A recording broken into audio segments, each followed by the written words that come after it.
All righty. Hello, everybody. Shalom, shalom. Welcome, welcome. So glad to be in community with all of you. Thank you so much for joining. Hello, everybody. Good evening. Thank you so much for your patience. We're going to give it a little bit more time to allow folks to come in. Thank you so much. All right. Hello, everybody. Welcome, welcome. We're excited. I hope you all are enjoying this nice nigun that we have going on here in the background to ground us. Hello, everybody. Good to see folks. All right. We are going to go ahead and start now that we've given a little time, and folks can join as they come in. Again, thank you everybody for being on time with us today and joining our event that we are so excited to present to y'all with our great friend Irv here, who has just been a blessing in our work, and my great mentor, Rabbi Shmuley Yanklowitz. Almost immediately, we were always talking. He was always talking to me about how great Irv is and all his work and passion. And it's funny because Irv said, "Don't believe him." But if there's one person in the community that I really trust is Rabbi Shmuley Yanklowitz, who has just been a blessing. And if he talks to me about somebody who's just a great mensch, then that's me as an amazing person. So I'm super excited and happy to introduce today's event in partnership with Uri Letzedek, who is the National Progressive Orthodox Social Justice Movement, in coalition with Arizona Jews for Justice here locally in Arizona, mobilizing the progressive Jewish community towards social action. My name is Eddie Chavez Calderon. I am a DACA recipient who is in the blessings and working towards his full conversion with Rabbi Shmuley Yanklowitz. So I am super happy to be able to present all of these amazing events with y'all. I'm gonna introduce my great friend Irv here, who we're just so happy that he's having an event with us. Irv Hershenbaum has worked with the UFW since 1972, beginning as a college student in New York. Irv organized support committees to work for the boycott of grapes, lettuce, and gallo wines. He received a BA in history from the State University of New York and a master's degree from Cornell University in the Industrial and Labor Relations. He is the son of immigrant parents who came to the United States as refugees from the Second World War. Irv was appointed by Cesar Chavez in 1991 to be the UFW's National Executive Board and was elected in 1992 as the UFW's second vice president. In 1996, Irv was elected as the first Vice President of the UFW. It is my great honor and pleasure to introduce a great, amazing leader. Irv, take it away. Thank you so much for being with us today. Thanks, Eddie. I appreciate the good work you're doing. And you also should mention that you're a family of farm workers. So it's great to have you. I feel like I'm speaking to family. We've had a horrible situation with the COVID virus. I want to let people know that. We need to increase our base of people who support us. So with technology, everybody can become a supporter by going to ufw.org. So if you're not part of that, please do that and join people. We started a page for farm workers, and people have joined from all over the country. 40,000 workers are on Alerta Campesina. So that's a major vehicle where we bring up what rights workers have, and can actually dialogue with workers about some of their issues. In the alert we just put out, I can't tell you how much public support means to the farm workers who work day and night. Many of them work and live in close quarters, and they risk their lives. Gabriela Manhivar says, "We go to work risking our lives and our families' lives."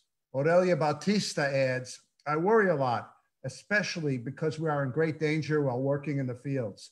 We're afraid of getting the virus."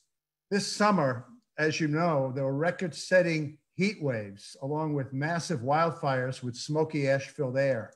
Now, in wintertime, workers work in rain, mud, and cold. The UFW has been heavily involved in providing emergency food, COVID-19 masks, and we were able to procure 50,000 special N95 masks so workers could work, who were made to work with the smoky air. And we fight for respect, fair wages, healthcare, and life-changing union contracts. So I think Thanksgiving, we need to reroute Thanksgiving. It needs to be a holiday to celebrate the people who make Thanksgiving possible, the farm workers. So I asked Shmuley that I wanted to speak to this group, and this is now, you're all part of our official Thanksgiving organizing committee. And so back to COVID again.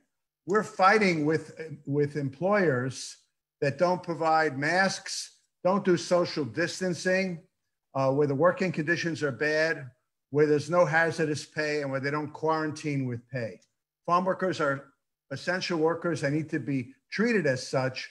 And we're going to be fighting when the vaccine gets tested for farm workers to be given vaccines along with other essential workers. You can't Zoom the food you eat. Farm workers have to do that work, and they're doing that. The biggest victory we've had in the last 5 years has been the overtime bill. We fought for that and got it phased in 2016. And more recently, we formed a coalition with the United Farm Workers Foundation. We set up a foundation to do immigration reform. With the Cesar Chavez Foundation, does fantastic work on providing affordable housing and educational radio and education.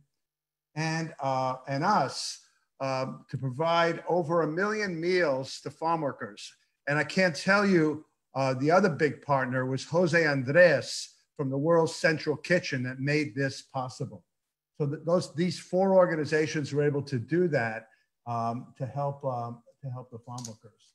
So I'm going to plug again ufw.org, and I just want to tell you a little bit more about why people should be involved. When you help the farm workers, you help the most vulnerable workers, the most essential workers, the people who provide the food for all of us. And my personal story, Eddie mentioned, my parents were both tailors. And when they came to this country as garment workers, they were in high demand. They immediately joined the unions and were provided a living wage and were able to become a middle class. We need to do that again. Right now, we went from a very large middle class, few rich people, few poor people, relatively speaking, to an inverted pyramid. Plenty of rich people and a huge number of poor people, with the middle class being pressured. So we're very fortunate that Joe Biden gets that. He's president. We backed Kamala Harris for president. She authored a bill to provide overtime for farm workers nationally that's still waiting in the legislature. And when she became vice president, we were elated. So we have somebody who could do something. And Cesar Chavez's granddaughter, Arturo, our former president's daughter, Julie Chavez Rodriguez, is in Biden's cabinet running intergovernmental relationships. So she's the liaison with all the governors, state legislators, and tribal leaders. I'm sure that Shmuley was on, and we could save this for another interview, to talk about my personal motivations. My parents were Holocaust survivors. My mom is still living, and the struggle for economic justice is what motivates me. And that's a very strong motivation. In addition to how important having unions and a living wage is, we see what happens. I watched 12 Angry Men recently for the first time. And the phrase that stuck with me is bigotry obscures injustice. So if you haven't seen that movie, you'll see what I mean. I also wanted to do a shout out to Liz Freeman, Nan Freeman's older sister. She was the UFW's first martyr. To my friends at the Stiebel Minyan and ECAR, which was co-sponsoring this event. The other thing people need to know about me, was that English was not my first language. I spoke Yiddish. That was spoken in my parents' household. I lost it, but I still love the Yiddish culture very strongly. So when Dolores Huerta actually recruited me as a college student when we got we're doing a lettuce boycott at my university. I was influenced to become a full-time staffer by Fred Ross, who trained Cesar Chavez.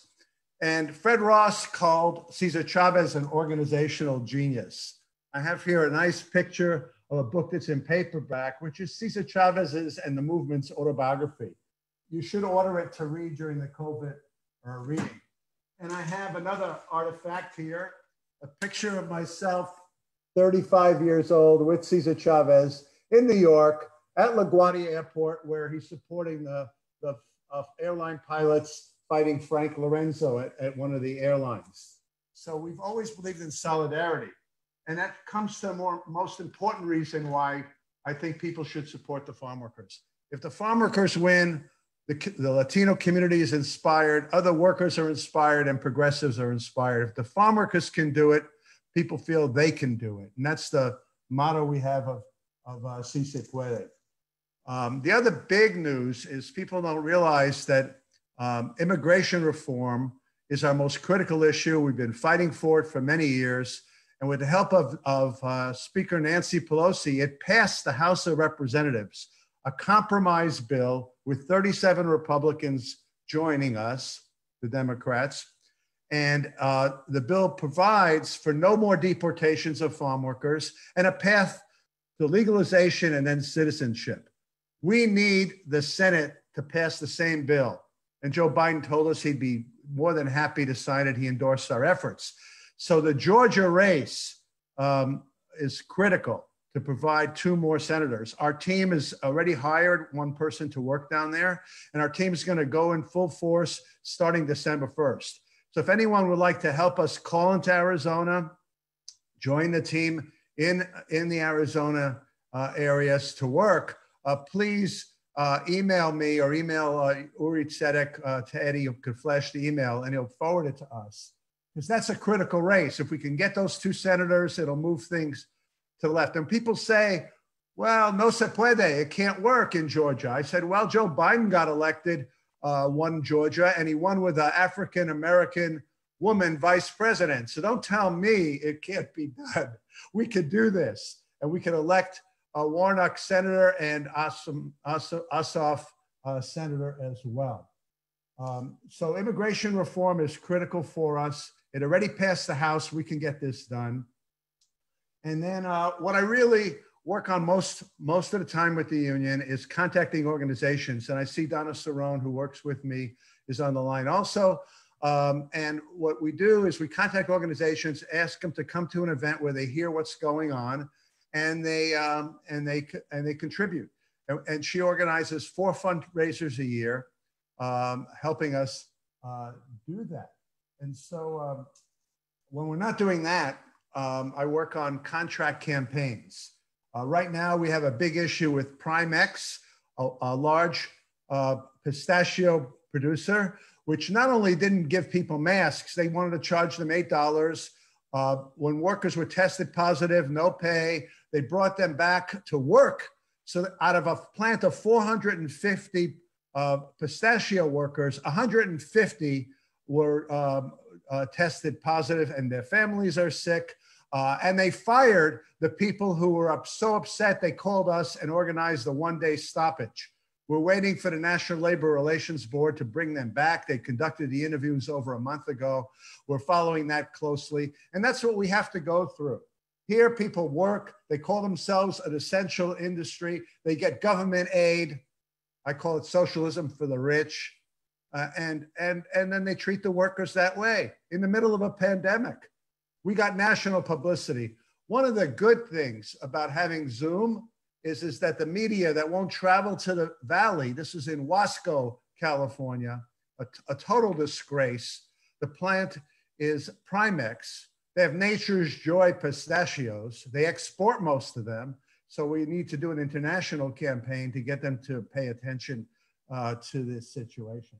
And they're one among many. We did a survey of another large company that we're still investigating. We got 3 surveys. One of them showed that they keep the bathrooms real clean for some of their operations, but then most of the workers work with labor contractors, and the bathrooms are filthy in the middle of a pandemic and no social distancing. We're investigating that right now. So that's what we do. I worked on a campaign with Starbucks that many people participated in. We targeted them because we approached them. They ignored the farm workers. These were dairy workers in Washington state, where they bought large supplies from Dairy Gold, where we found sexual harassment rampant. And so they ignored us. They had an annual meeting coming up. Various religious orders donated stock. And we were able to, Jesse Jackson was going for another reason. We were able to speak to him. If Elizabeth Strader's on the line, she helped us engineer the whole ground campaign, and dairy workers showed up for a big rally. Victoria Ruddy organized that, and along with our other staff. And I know shareholders meetings are where they're very vulnerable. This was the new CEO, Kevin Johnson.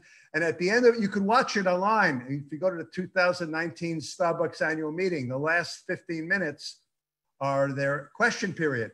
And so out of the 15 questioners, and 4,000 people attend the annual meeting. I didn't think we would ever get the mics, but we were able to find from the projectionist union where the mics were situated. Don't tell anybody, that's a trade secret now.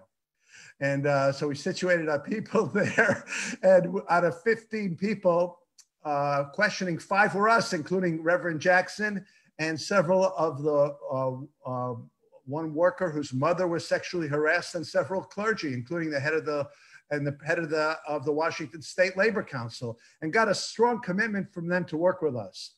And they contacted us right away, and we're trying to work out a model program to work with them and other retailers. So I work with the retailers. That's my specialty. I started the relationship with Costco, and Costco has become a major supporter of our efforts. It's nothing like having a large company back your efforts. So when we were fighting another big producer, they agreed to put pressure, and we were able to get the contract with them. So they helped us with that. And the CEO was a strong supporter. He would give a donation to our convention, 2 gift cards at Costco to buy materials for our farm worker conventions. And we have a very strong relationship with them. How am I doing on time, Eddie? Because I could talk for hours, you know. I'm a New Yorker. I'm an LA transplant. You're good. You're good. You can keep going. You're good. You're good. Okay. Let me tell you a little bit what I learned from Cesar Chavez. Fred Ross described him as an organizational genius. And I was fortunate to be able to spend several years working directly for him. And he always said, workers never lose strikes. They just give up. So you got to keep fighting. So that probably was the strongest message. One of our struggles took 32 years on and off, but we stuck with it, and we were able to get a very large contract with that. He had faith in people. He always believed ordinary people could do extraordinary things. And we believe in grassroots organizing, where we can go and convince ordinary people to get involved and become leaders. Dolores Huerta said, the leaders are the people who do the work. So they're not the usual people who you see, but there's people who do the work. And I got trained by Fred Ross. Worked with Cesar Chavez and trained him, and for 10 years they worked together, building a large Latino organization with Dolores Huerta and many others. The community service organization that was kind of like the NAACP for Latinos. I had 6 weeks with Fred Ross, but I learned the key thing, and Donna will laugh, and that is reminding is the essence of organizing. So people got two emails from me, one this morning and another one, and the Farm Worker Ministry put the word out as well. So I appreciate everybody who took the time, and it'll be on Facebook so we could spread the word. I have a quote from a fellow who, I spent a year or two hating because of the Vietnam War, but he did a lot of good for poor people, and that was Lyndon Johnson. I read the Caro books, the trilogy of books about his bio, very interesting. But he said the roots of hate are poverty, disease, and illiteracy. And he boiled it down, Lyndon Johnson, to inequality, injustice, and poverty. So here we have the most essential workers who have to work suffering disproportionately from a disease. And I can't thank people enough. People have supported us. We're on Twitter, thank goodness. And there we've gotten something good. And I think we have to address the 70 million people who voted for that hate monger, Trump, and realize the two root causes of what caused so many people to vote for Trump. One is technological change. I relate to that because I could barely use the computer. You're lucky I got even on the Zoom today. You know, I don't have those skills. Now I can learn it, and I have the opportunity to learn it. And so it's not, you know, it's no one's fault but myself. Many people are displaced and there's no opportunity to learn. They go from a living wage job to no job. So they're stuck, and we need to address that and give people who are victims of technological change that opportunity to be able to survive in the economy. There's another change, and that's the demographic change. And this is a little actually harder. And we need to tell the truth about this. California is now a majority minority state. In Atlanta, Georgia, the school system is 75% Latino. In a state with 1 million Latinos out of 10 million, 3 million African Americans, and 7 million whites, and about close to 1 million Asians. And unless we figure out how to live together and work together, we're not going to be able to turn those haters into accepting and embracing the pluralism instead of fear. If you have that fear, you know, that's what leads to some of these problems. So I think we need to all be working together to really embrace pluralism and encourage our neighbors to do the same, and realize that because basically people all aspire for the same things. They want to live a decent life, take care of their families, and continue. So we can open it up to questions. I pretty much covered everything. And people say, how do you survive? I worked with Cesar Chavez for room and board and $10 a week for 16 years. Now I get a good salary with full pension and medical with the United Farm Workers. And I said, you know what? I learned very early that to have a life of meaning is more important than anything. If you don't like your job and you're stuck there and you've got to keep working, or you're being mistreated or abused, you know, then you have all kinds of problems. But if you're doing something for others, whatever it is, whether you're teaching or being a service or doing what you're doing, Eddie, bringing people to the attention, you have a life of meaning. And that's the most important thing. You know, I'm rereading the Cesar Chavez book, and he talked about, like my parents talked about, that they were poor, no toilets, outdoors, no electricity. They both grew up very poor. But they had rich lives with family and lives of meaning where they were taking care of business and doing things for others. And that's what we all have to aspire to. So questions, please. Thank you. Unmute everybody. Thank you. Yes, go ahead and unmute yourself if you want to ask a question, or type it on the chat and I will ask it for you. I want to start off with the question, if you don't mind, Irv, getting the honor here. How do you tie in your Judaism to your entire work and in the labor? I was saving that page to Shmuley, but I'm going to give it to you. I have 3 core values, and it comes from the prophet Micah. And it's do justice, love kindness, and walk humbly with God. Little problem sometimes with the last one, and sometimes with the second one. But I'm full gear with the first one. So when I saw that, I said, that's it for me. And then when I started to become a Sabbath observer about 20 years ago, I went to a great minyan where we all participated and sang the service, the Shtibel Minyan. It's the best davening in town. And Ikar, which is a social justice minyan. So I go to two different minyans. And I started to see the Bible through an organizer's eyes. And I realized, I think the Rabbi Sachs wrote a story about how Abraham, he's the great rabbi who just passed away from Britain, the chief rabbi, Rabbi Sachs, David Sachs. Abraham, when he left where he was living and God instructed him, actually led marches and rallies and had a team that spread the word of a new organization. Well, that's what Arturo Rodriguez and Cesar Chavez do when they've done the long marches the United Farm Workers do. So I said, wow. And then I remember a leaflet when I first joined the Farm Workers Union, and it said, God called a strike once.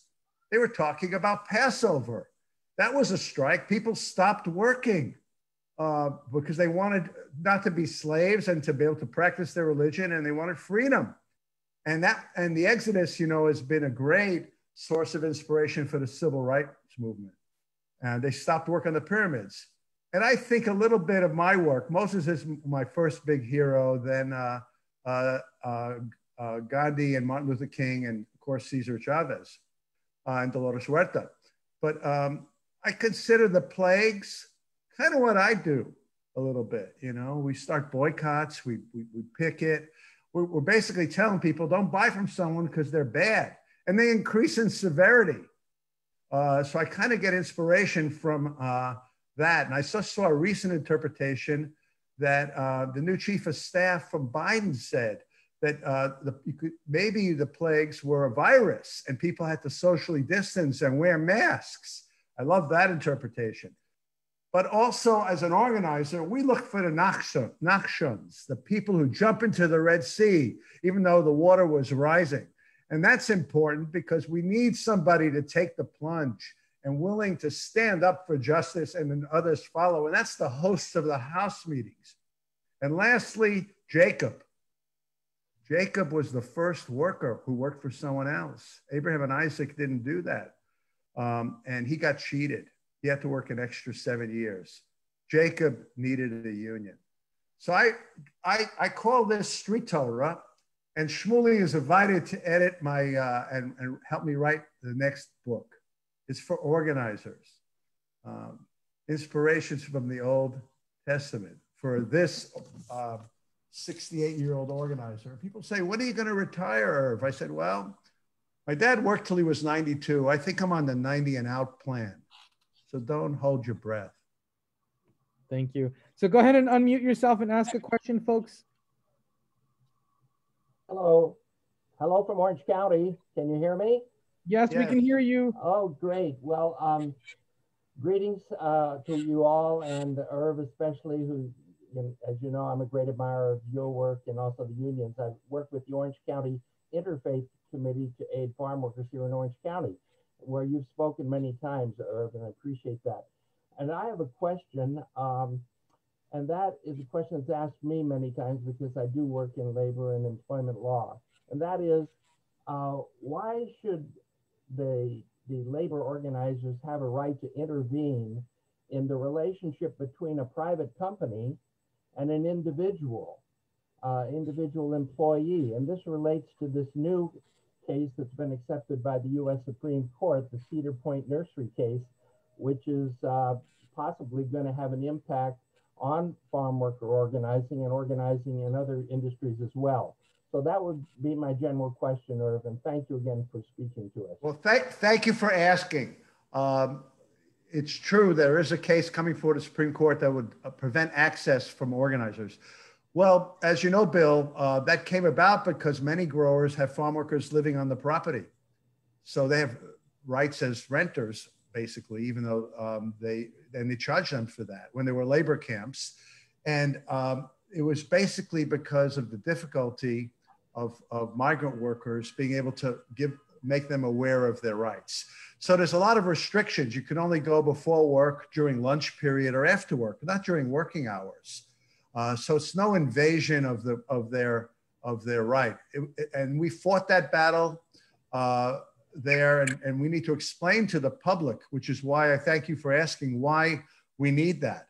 Because the workers need to know their basic rights, and that's the only place you could reach them in an effective manner. It's not like a factory where you stand outside and everybody goes in. These fields could be spread apart, and people can work in one field one day and one field the other day. So there's no way to get a hold of people. And when they give us the addresses, they usually give wrong addresses. So we're stuck there. So, you know, like most things, there'll be setbacks. And I expect the US Supreme Court might give us one.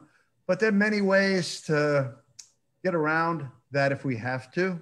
Farm workers have cell phones now. They're on WhatsApp.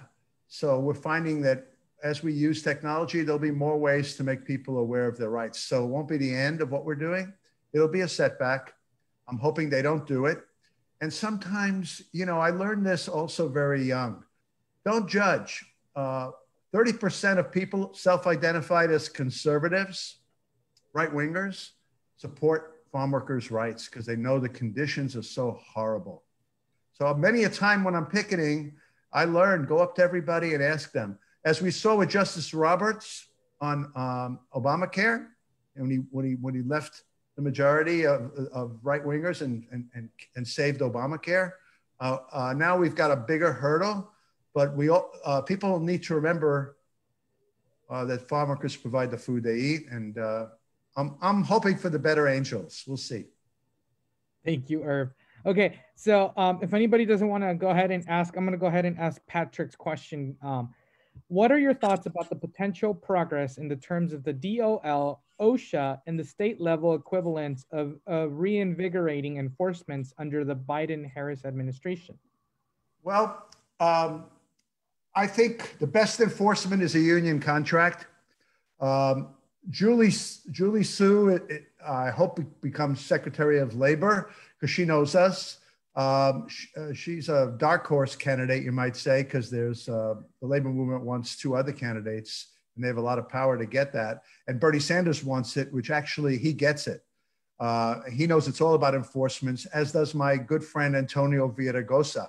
He said, you know, if I get to be governor, I'll be doing enforcement. And we have high hopes for Gavin Newsom also. He appointed Julie Su, who believes in enforcement. But, you know, you can never enforce enough with the state. We need the workers to stand up, let us know, and fight for their rights and be empowered to do that. As Cesar Chavez said, there's so many of us. The only thing that stops us from organizing is our own fear. By the way, the Cesar Chavez movie you can get on Netflix, I found to be very powerful in showing the organizing process. So we need to get out there, keep organizing. We got, you know, Trump is planning on being president in 2024. I hope you realize that. He's thinking of running again. He's going to keep his base and all the money donors. And as we saw when Lyft and Uber put $100 million to killing workers getting all the benefits they should get as employees, that money talks. So we need to get money out of politics. We need major change. And I'm convinced that Kamala Harris gets it. Her book, To Tell the Truth, I picked up $10 at Costco. It was one of the best reads from her. I learned a lot. So I'm optimistic, but I wouldn't rely on anybody but the workers' power empowering themselves. Thank you, Irv. Reminder, folks, you can still unmute yourself and ask a question, or you can type in the questions below. We need a knock on the group. Go ahead. Sure. Irv, it's been many, many years since I used to see you at the Young Israel of New Hyde Park when you would visit. I was trying to recollect you. I remember you got arrested. And it's so many years since I picketed in front of supermarkets in Queens to boycott grapes and lettuce. And I'm still a proud union person. I taught for 36 years. A proud member of the United Federation of Teachers, and I hope I reached many, many children because I had some great teachers in my life. And it's very good to see you. You look healthy.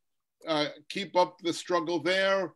I'm on the UFT, the United Farm Workers emails, and I send petitions and I sign petitions, and the struggle still continues. And it's very nice to see you. I'm also very glad, this is a personal note, to hear that your mom is still alive. Your father bent my ear many, many times. And I'm glad she's alive. My mother is 97 and thank God doing as well as she could be. And all of us should go from strength to strength and remember that the most vulnerable are the people that we must take care of to make a great society. Thank you, Joe. And I want to just point out that you were one of the heroes that made it possible for us to have a union. 1 out of every 4 Americans boycotted grapes in the 60, from 65 to 70, and then supported us from then on in. So we're here because of your efforts, and it's great to see you again. And shoot me an email, my name at hotmail.com. Okay, will do. It's great to see you. We're going to be doing some organizing in New York after this COVID is over. So you'll enjoy helping us with that. Thank you. In regards to your mom. We got another question here. How does Irv open dialogue with conservative religious groups, which include all major religions, that have embraced the evil of this administration under the guise of pro-life? What does the doctrine really promote death? When this doctrine really promotes death? I'm sorry, can you just give me the essence of the question? Basically, they're trying to see, how do you open up dialogues with people who don't agree with you, primarily like right-winger? Well, let me give a shout out to the National Farm Worker Ministry. In every group, there's people who don't agree. So what I learned from my new favorite textbook, Dale Carnegie's A Guide to Influencing People, How to Make Friends and Influence People, actually has a lot of stories, is look for areas of common agreement. Start with that.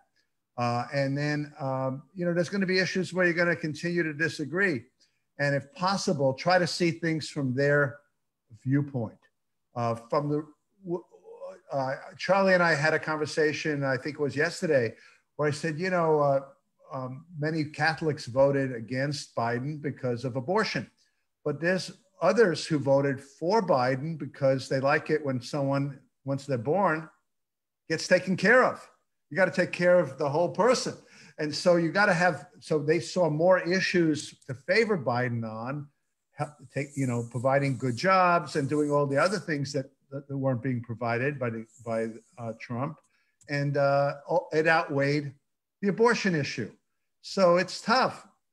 And also what Cesar Chavez taught me is to win, you don't need everybody. A boycott could be won by 5%, an employer that's a little more difficult, 10%. We have some employers that we might need 30% support, but we have way more than that. So it becomes an organizing problem. We need to organize the consumers to really take action. Unfortunately, there's been a lot of consolidation of retailers, and that's forced consolidation of growers. So I used to have to visit 10 people in Los Angeles to get them to support us. I visit 2 now. If they don't support us, they're in a pretty much a monopoly situation. So we need to change that. If you have all that monopoly power, you got to be more responsible to people. So we have a lot of work to do. And what I'm hopeful is now we could get to work. We were fighting a defensive battle with Trump all the time. Before he left, he lowered wages of workers that the growers bring in, H-2A workers, to try to cut those wages. So we have a lot of damage control to do and work to do to get back to doing good stuff. But first on the order is let's get the 50% of the workers who are undocumented a path to citizenship so they're not afraid for their very lives. Stop breaking the families up, which was a disgrace, a mistake made during the Obama administration that Trump escalated, and let's get moving.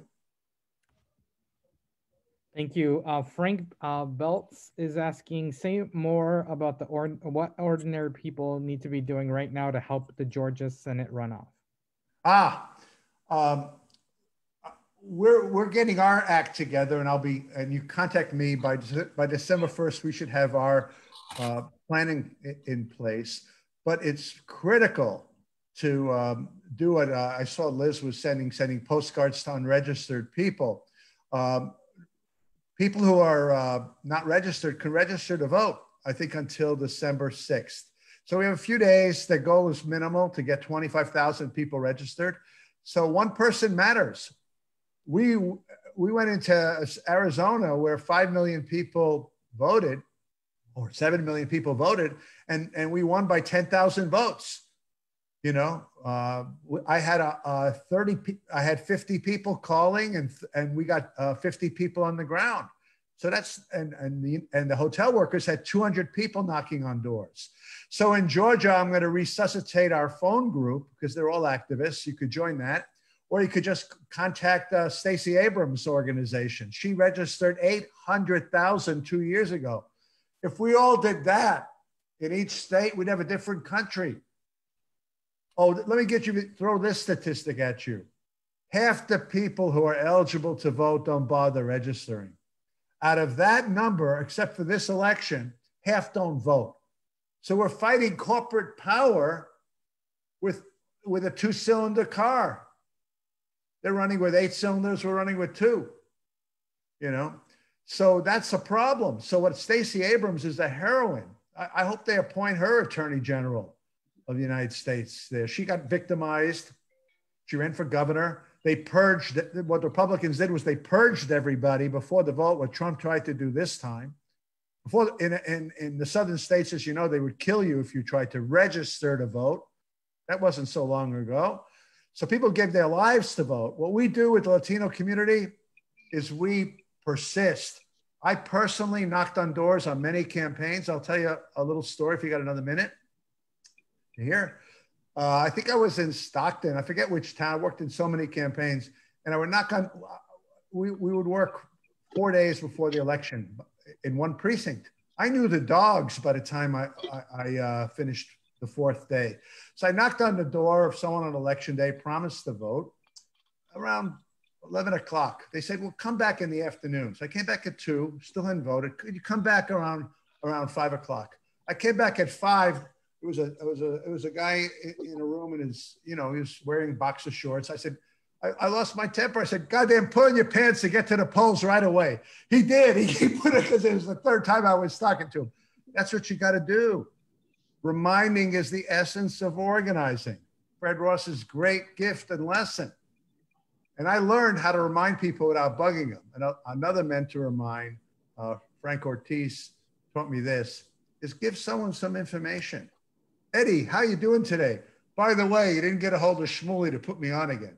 Eddie, it's been a nice day. Then you don't feel like you're pestering people. Give them some information, bug the hell out. You could bug them. I could bug you every day because I'm giving you something. So I learned that lesson. I became unstoppable. Thank you. I'm going to go ahead and take the privilege of asking another question. And this is an interesting question because I feel like we both share these exact same dynamics. As a Latino man of Mexican descent and who also partakes ideology and community in the Jewish community, how do you organize the Latino community being from an outside stance to really mobilize? And how do you mobilize the Jewish community to really partake action in standing up for the Latino community, in this case, in labor movements? Let me take the first one. I have to think a little bit more for the second one. The Latino community, I'll go back to Cesar Chavez's example. You know how Fred Ross found Cesar Chavez? He went to a priest and they were doing some well baby work, and he's looking for people who would be active in the community. And the priest suggested, this is in San Jose, Sauce Puedes, great story, suggested Cesar Chavez, and Fred Ross asked why. Well, I know he's cares more about affairs because everyone else reads the sports page or the comics. That guy Chavez, he reads the whole newspaper. So Fred Ross went to Cesar Chavez. So you go to the influence channels in the community. Who has influence? And then what Cesar Chavez heard that the community service organization, which was the Solinsky group that Fred Ross ran, actually did the Bloody Christmas case where they put police in jail for beating Latinos. Does that sound familiar? You know, with what's going on with remember George Floyd instance? Police brutality issue.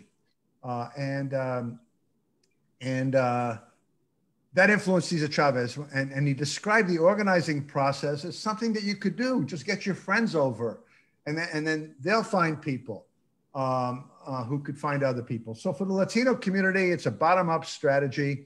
It's finding those people of influence and getting them to support the issue.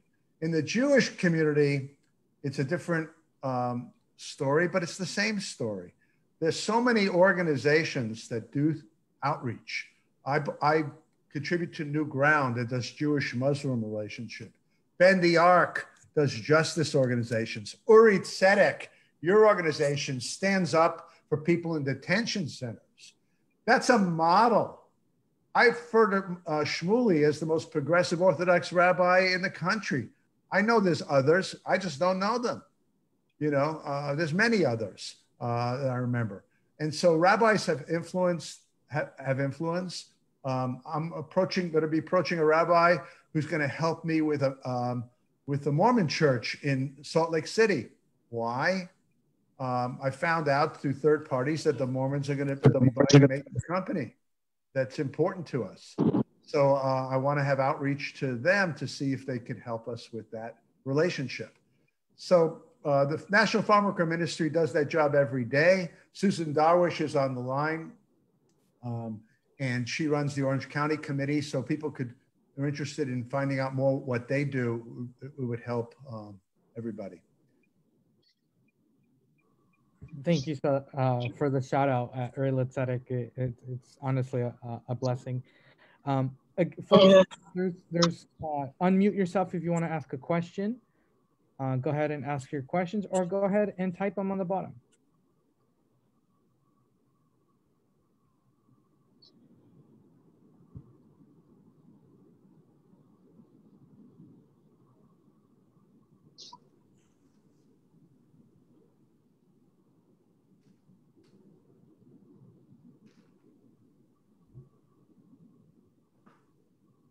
You know, I just must say that, and this is probably a topic for a whole nother discussion. I feel, number one, I practice in an Orthodox way of davening. I see my neighborhood in New York with so many Trump signs on my friends' lawns. Many of them say I'm on the Kool-Aid and things like that because the Biden sign was stolen off my lawn. I feel very disheartened that I feel so many people who came here as immigrants, as Irv's parents did and my parents did, and my grandparents worked hours and hours on sewing machines in the garment district. And my grandmother first came home and started cooking late at night for her family. And she was a staff steward for the International Ladies Garment Workers Union. I just feel that so many people have somehow in a generation or two forgotten their roots, forgotten that they were welcomed in this country, not by everybody. There were people who hated Jews and hated the Irish and hated the Italians, but we fought that. And now why are we fighting people who are trying to escape the horrors of Central America and other places?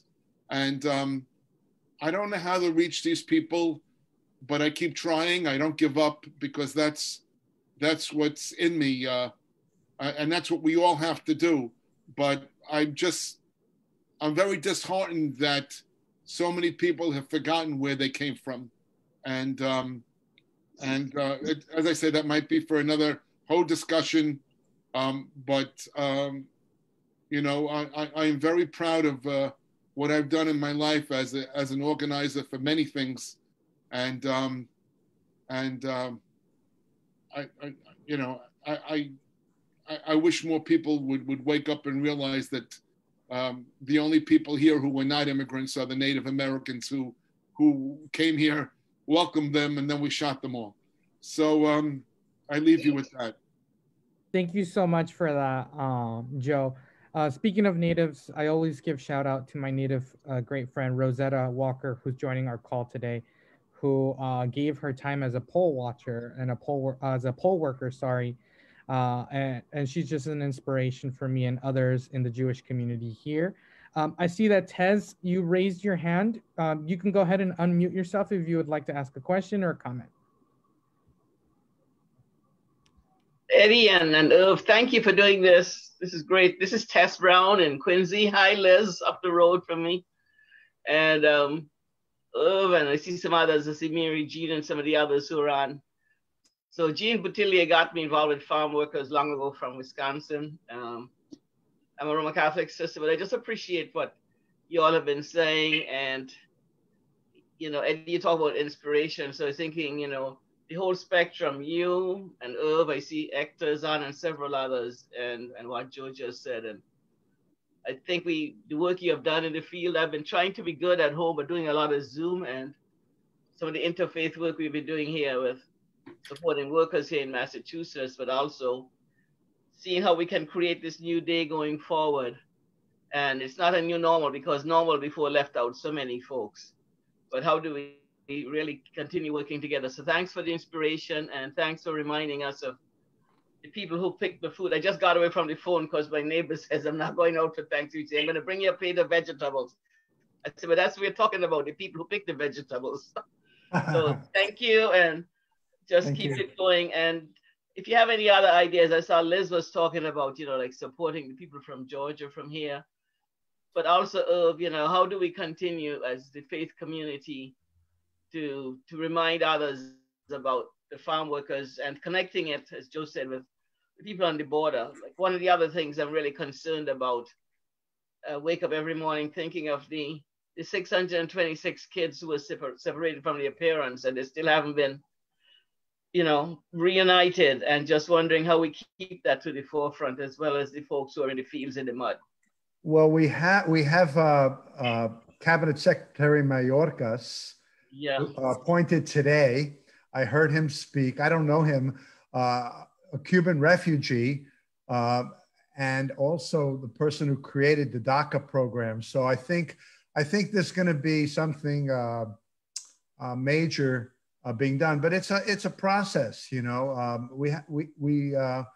at one point we were close to getting immigration reform, and we need to reinvigorate that movement, because that, you know, and if the economy comes roaring back, that's the time to do that. As they say, you can't get justice when there's two people hungry on one slice of bread, you know, not enough for either one. So when the economy is better, that's the time we'll be able to really get that done. So immigration reform is on the agenda. Also, Julie Chavez Rodriguez. Yeah, that's great news. Is in the hallway with the president. And so her grandfather is Cesar Chavez.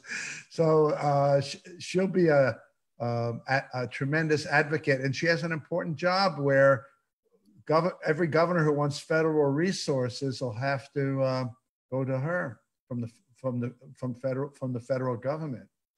So I think the new administration is proving to be an excellent choice of people. John Kerry is doing the climate change.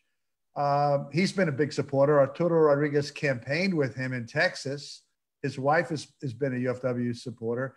So we're getting. I think now we've reached a point of critical mass where we have enough people in enough places to do the transformational change that the country needs. They're experimenting in Long Beach, and they're doing in Stockton with universal basic income, figuring out if poor people have some income, then they could improve the economy. That's what the agricultural industry discovered with food stamps. They became an advocate for food stamps for poor people because poor people could buy agricultural products. And I think you might not have heard this, but Arturo Rodriguez is in the running to be Secretary of Agriculture. Wow. We'll see. Yes. Go ahead. Irv, can you hear me? I hear you and see you, and you look great. Thank you. My question is, why don't do we have a chance under this new administration to get the farm workers and domestics included under the National Labor Relations Act? Instead of, I mean, California's conditions are much better than many other states, and Washington and New York State have implemented some of the protections. But I think everybody knows that farm workers and domestics are excluded from the National Labor Relations Act of 1938. Why don't we put the effort into covering the whole country instead of working? We're trying to do that. I'm sorry. Go ahead. No, yeah. I finished. We're trying to do that with heat illness and with overtime, and we can't get that through the whole country yet. So I think we got to walk before we can run. And the worst thing is to pass a law and not have an organized workforce to take advantage of it. That's what New York did. And in the last year, not only did we not get a chance to organize because of COVID, but we have some competitors who think by signing people up, it's easy to organize, and are telling people not to support us. So I think we got to be ready for that. We got to have workers organized and demanding it themselves. To get overtime in California, we tried 4 times and couldn't get it.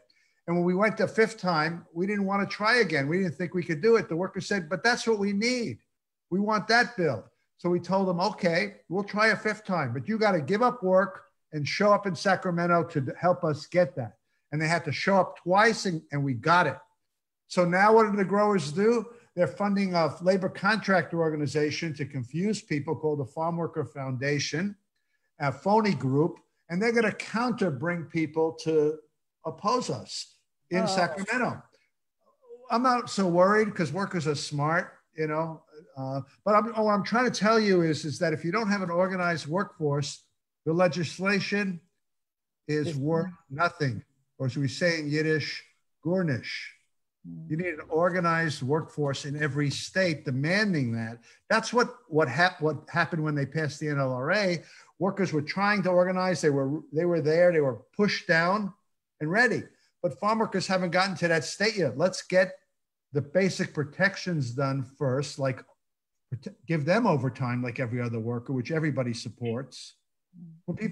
When Driscoll complained about overtime for farm workers and went to their suppliers to try to get pressure, the supplier said, don't they have it already? You know what I mean? Yeah. Because they Cisco and the other unionized supported. So as someone said, dig the well before you become thirsty. Let's prepare the ground in every state together to be able, before we can get those kind of great transformational reforms. I'm not saying that's take forever either. We're in Wisconsin right now helping workers fight for masks and everything else. We got some money and we're doing that. We're in New York. We did a survey and we have the names and addresses in Mexico and in Jamaica of 1,500 H-2A workers that work regularly in New York. So we're doing things to prepare that groundwork. Things that people don't know about. I was distressed that we had to sue the Democratic governor of Washington to get some protections. And we sued the Democratic governor of California to get the heat regulations in. We marched on everybody, and we're going to march again to get legislation we're going to do to change the voting choice so people could vote from their homes for union representation if they want it. We have that coming, legislation. So the struggle doesn't end, but there's no shortcuts, as you know. I know. Thank you. And look, people need to know that the Suzanne Darwish is working in the longest running farm workers support group in the nation that started in 1966, annually fighting every day. Thank you. Thank you so much, Suzanne. We appreciate you. We appreciate Irv. Thank you so much for making this possible. Earl Athletic is proud to stand in partnership with a UFW and continuing support and advocating for human rights, because I think that advocating is such a huge Torah value. And the mitzvot of Torah is truly two things: to be able to study Torah, but to be able to implicate it, to be able to apply it to our day-to-day lives. And part of that Jewish value is to stand up for the most oppressed communities, to stand up in the face of injustice, stand loud, stand boldly, and routinely. Earl Athletic is proud to bring this program in partnership with ICAR, who we are so happy that joined this programming in. Thank you, everybody who made this possible. We appreciate you. If you want to follow up with us, go ahead and email me at eddie@utzetic.org. I'm going to place my email on the chat. Unfortunately, we did run out of time, folks, but more programming like this will be available. If you missed out and want to watch the recording, send me an email and I can make it possible. Eddie, can I just do one quickie? Go for it. Suzanne, I can't believe I saw you in 1962 was the last time. Anyway, the UFW alumni group on Facebook, you can go to and ask to be admitted.